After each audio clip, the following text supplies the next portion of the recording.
Please note that this segment was recorded 2 days before the 3 Mile Island news broke.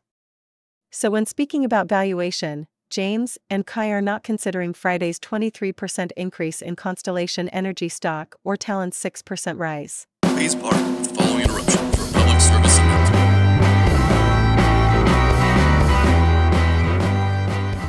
Welcome to the Investing in Intelligence show, where we talk about artificial intelligence companies, stocks, and trading. I'm James here with my co-host Kai, and today we'll be talking about two AI-adjacent energy companies, Talen and Constellation. Just a quick reminder that nothing we say should be taken as specific advice to invest in a particular way. What we're sharing is just our opinions, not investing advice. All right, Kai. So looks like you took a little vacation. I want to just remind you, Kai, that the people on the All In podcast actually still do their podcast every week, even when they're on vacation. Dedication to the All In podcast. I unplugged. I was able to watch the market a little bit. I like to do that a few times during the day. I don't like to place stop losses on my particular accounts or trades, my equities. That's not what I do. I think it's hard to go anywhere in the world now in which there's not like Starlink or something overhead that can provide you with internet service. Like even flying on the plane now, you can get on a plane and check your equities, check your trades, check how the day's going. But I got back right at not a lot happening. I think the whole world was waiting on the Fed. What do you think, James? And also a lot of volatility today. I mean, it was a roller coaster ride. Yeah. So I think the main reason they raised interest rates 50 basis points was just because there's no October meeting. So they thought, well, labor numbers, the last two labor reports weren't fantastic. So let's do something now since we don't have the option to do anything in October. And then obviously November, I think the meeting is a couple days before the election, if I remember correctly, or it might be a couple days after. I don't remember correctly. But one way or another, it looked like maybe we don't want to do anything drastic in November. So why not get the process started now? Also, a little something. I heard there was a little someone wrote an op-ed in the Washington Post. I don't want to say specifically who it was, but I think it might have been somebody who is adjacent to the Fed, maybe even a Fed member. But somebody wrote an op-ed in the Washington Post in the week before or the 2 weeks before the meeting and somehow indicated that there might be a bigger cut than 25 basis points. So I would have to look more into that. But apparently there's some kind of tip-off in the Washington Post I'm hearing before the meeting. So a lot of people kind of knew it was coming. But yeah, I don't know. I don't think it's huge news for the market. I think we knew for a long time that rates are going to come down, especially since the last meeting we knew it'd be this meeting. But yeah, it's good to see, and we'll see where things go from here. Yeah, I have one more organic slash a true data-driven point, and that is I think they got spooked. I really think that they got spooked. I think the jobs numbers were scary to them. I think that they had to make a move, and a quarter point, they thought, I really think it spooked them. Number one. My other thing is this is the conspiracy theory part of me, but man, they've got to do something, throw a little kindling on the fire, because they're not meeting in October and the election is like 50 days away. So, gosh, I truly think that they should have just raised a quarter point. I actually am a little surprised. But the market really liked it and then didn't like it. But let's put all of that aside. Since I just got back on vacation, we've got a few new episodes coming up. But one of the ones that I really we had talked briefly about what to do for this episode. And I was like, none of the ones. I wanted to talk about this energy company and the energy build out phase of AI to reinforce that, because what I am doing as an investor is I'm looking at this build out is happening. There's going to be busts, but the build out is happening. And I want to look at particular companies that may benefit that. And for our listeners out there, for them to be able to go and do research on some of those companies and perhaps get a good return on their investment should they decide to do that. Now, this is what James and I are doing. We're looking at some of these companies in particular, so don't take them as advice, but I want to highlight a few of them. And one of the ones I wanted to highlight is CEG, and then one particular company that is associated with Amazon. And so why did you pick that one, James? Yeah, so I want to talk about CEG, Constellation Energy, and also about Talen, TLN, but I think it's very important that people understand the backdrop here. So you cannot look at these companies, you cannot look at utilities and have any clue what's going on unless you understand a couple basic things first. One of those basic things is the difference between an IPP and a regulated utility. So an IPP is an independent power producer. They typically sell power on a wholesale market, or maybe they contract directly with a data center company like Amazon Web Services. Whereas a regulated utility is regulated by the US government and they are primarily focused on selling energy to residential customers, small companies, things like that. They're just kind of the normal utility, the normal electrical company that we all know and maybe love or maybe don't love. So there's a difference between IPPs and regulated utilities. Regulated utilities are typically something I would never want to invest in. Oftentimes, the government is setting prices for them, and they're usually running things like the telephone poles and the whole infrastructure. They're pretty much responsible for the entire infrastructure, whereas an IPP like Talen, or coincidentally Constellation is also an IPP now, IPP would maybe just pay the regulated utility a little bit of money to use their network to get energy where they need to get it. And so I have a lot to say on this issue, but I think that's the most basic thing that listeners need to understand is IPPs are kind of in vogue right now. They're a little more popular. They've had better stock returns this year than regulated utilities. Regulated utilities are kind of bogged down. They oftentimes, to raise prices, they have to ask permission from the local, state, or even federal government to get permission to do that. But I think it's more local and state actually governments than federal for a regulated utility. I think that's well said. I think for our listeners out there, I think we should really listen in that basically regulation, and both of these particular plays, as far as different energy plays, may work out well with whoever is elected, because what we have also and on one side of the aisle, we have a lot of investment into clean energy, a lot of governmental dollars going to clean energy investment, and on the other side of the aisle, we may have deregulation.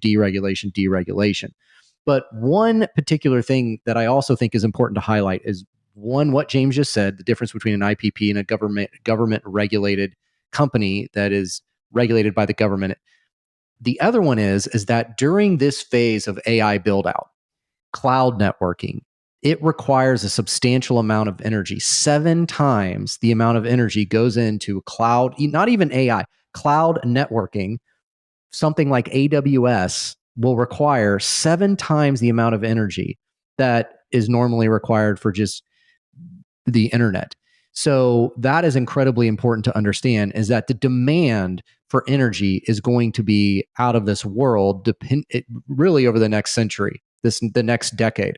So that's why I wanted to highlight some of these companies, CEG and Talen. One of the things I like about Talen, which I'll let James explain, is they have a particular association with Amazon. So explain that for us, TALN, James, how they are associated with Amazon and why Amazon really did that. Amazon said, look, we're going to need a lot more energy for our cloud network, a lot more. And so how did that happen? Yeah, so Amazon is trying to develop a new data center for Amazon Web Services right next to the Susquehanna power plant, which is Talen Energy's biggest power plant. It's over half of their revenue. So the region of the US we're talking about here is the Mid-Atlantic. The Mid-Atlantic is like Pennsylvania, New York, Delaware.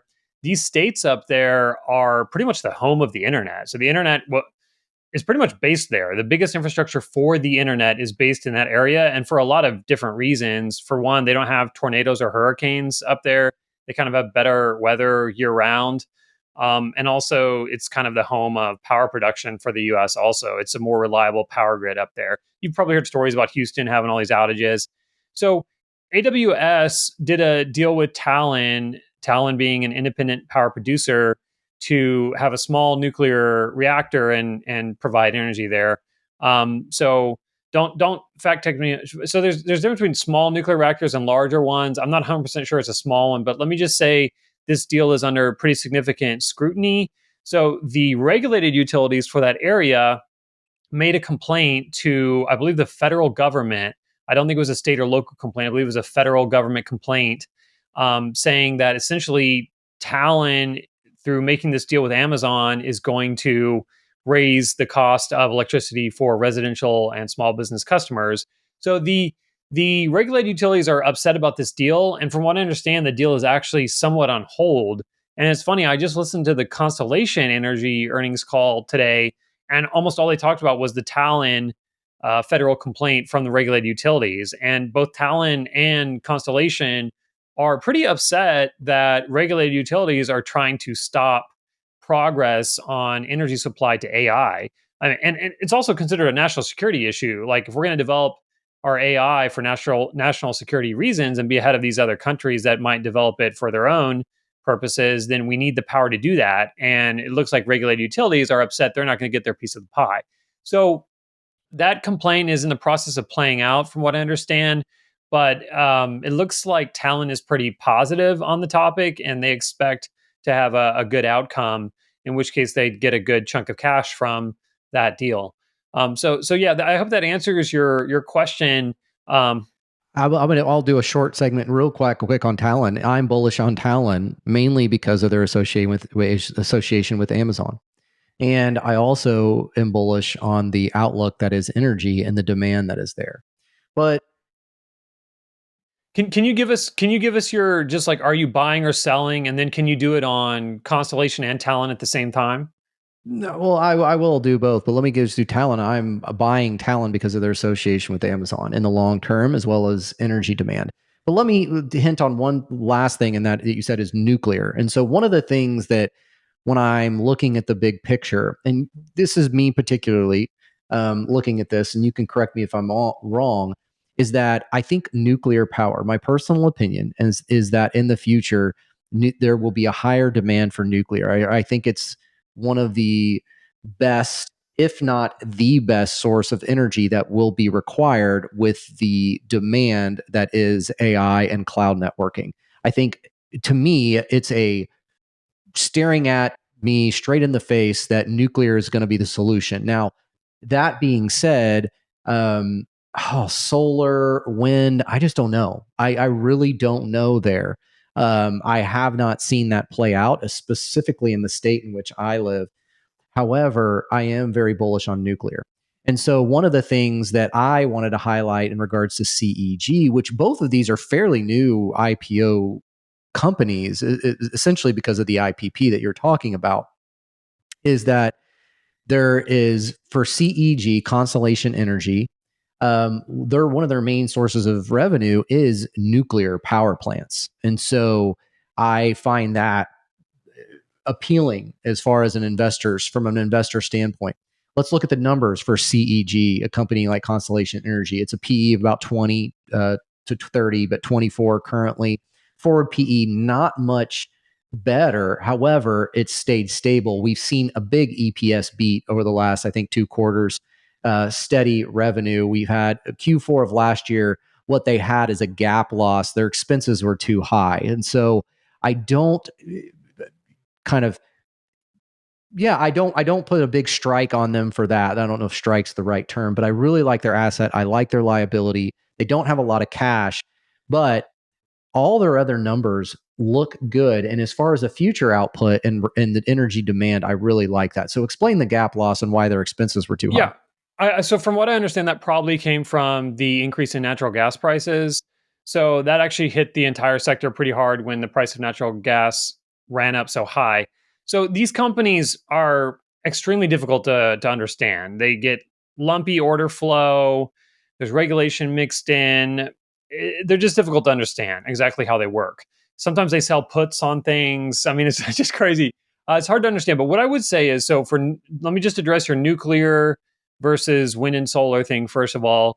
So if you want nuclear, and if you want to throw in a little bit of wind and solar too, Constellation and Talen are great picks.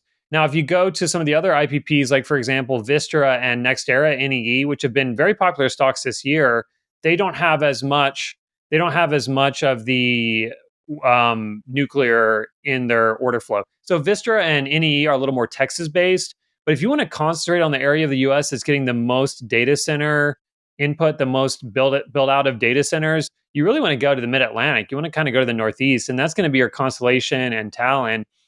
So I would go with them over Vistra and NEE. But the other thing, yeah, so I think I covered everything you said, but I did just want to address one thing because you talked about like when these companies IPO'd and things like that.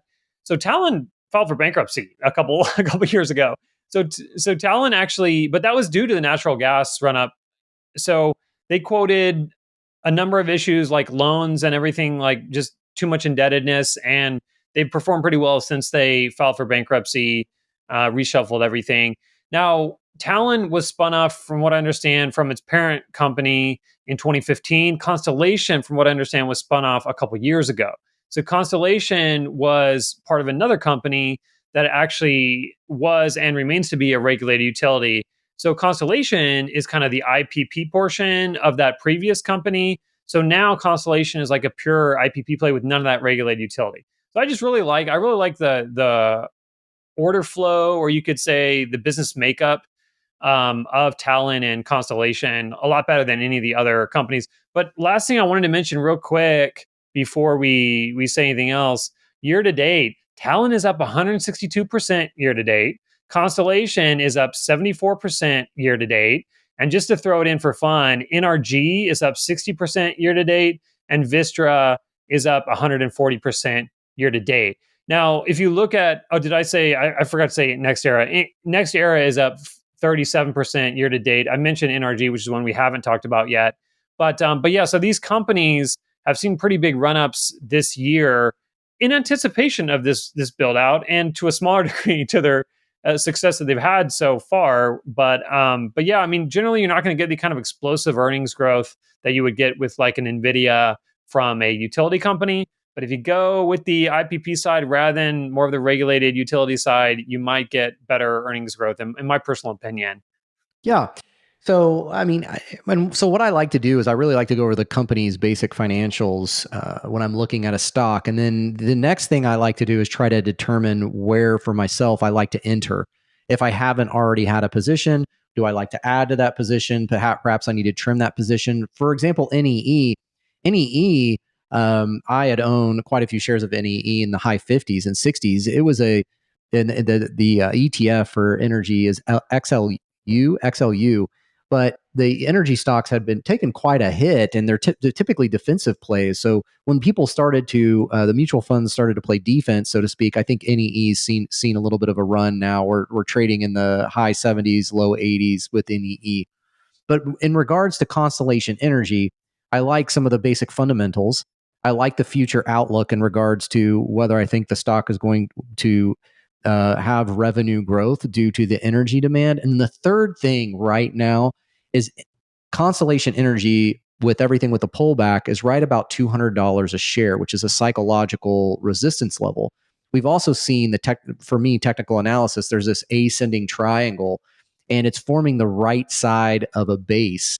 And so the 21-day moving average has crossed the 50-day. The RSI is around 60. The MACD indicator looks good.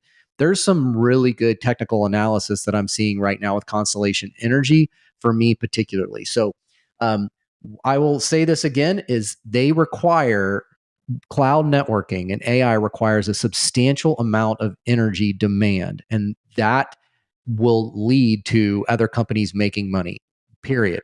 Revenue will increase. And so these two companies I'd take a look at.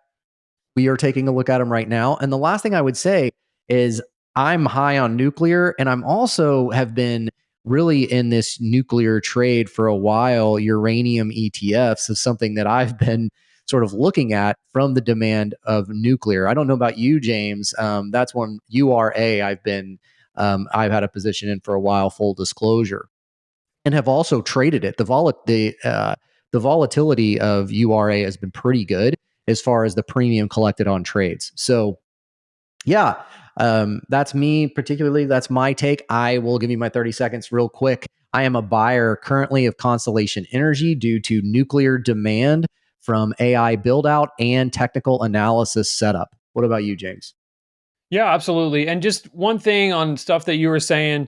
So you talked about energy and the energy ETF. I think you meant to say utilities. So XLU, you're right, is a utilities ETF.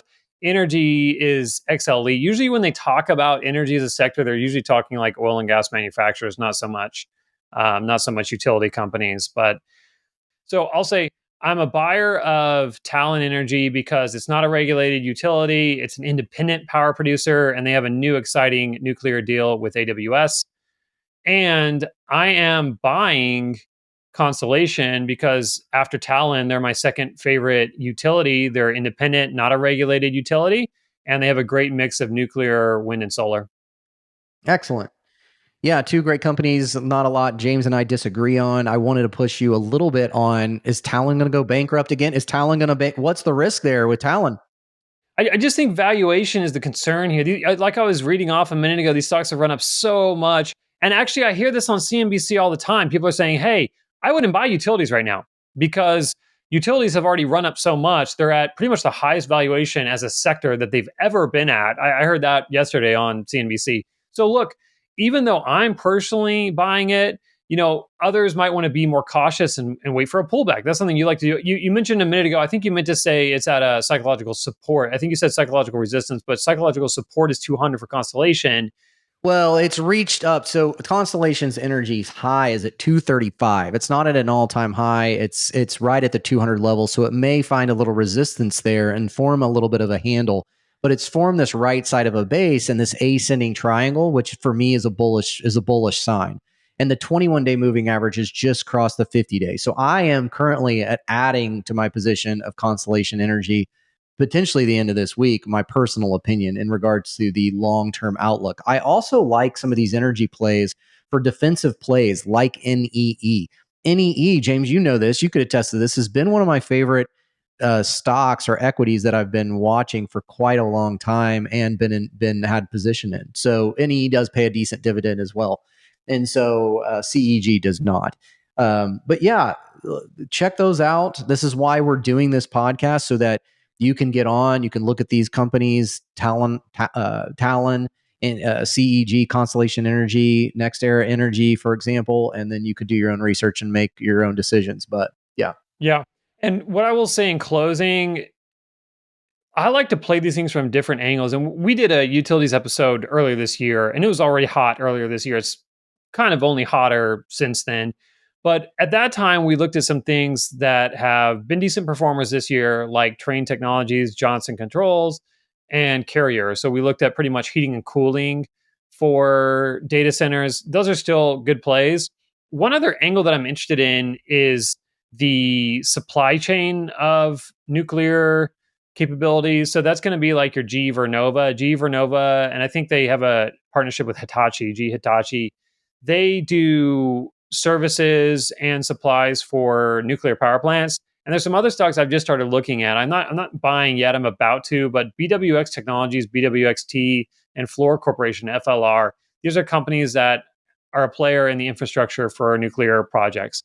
So those are things that I'm going to be looking at, and maybe we can cover them more in a later episode. But I don't want to just take this from one angle. I don't want to just go to like who's generating and selling the power. I want to kind of also take it from like who's the input for the generators and the sellers of the power also. So hitting it from different angles can kind of give you a little bit of diversification, even while you're still hitting the same angle.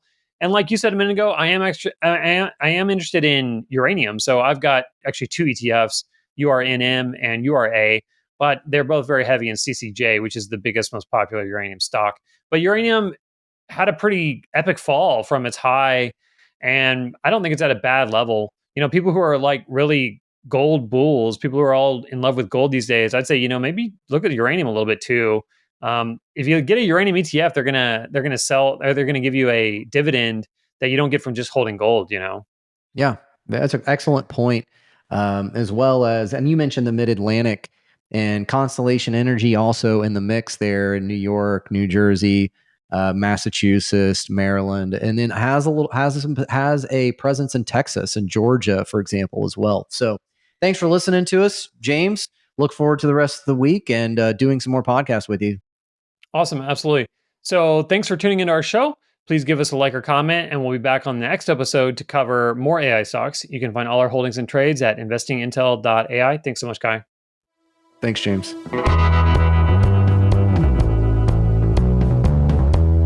First revolution is when you change your mind about how you look at things and see that there might be another way to look at it that you have not been shown. You will not be able to stay home.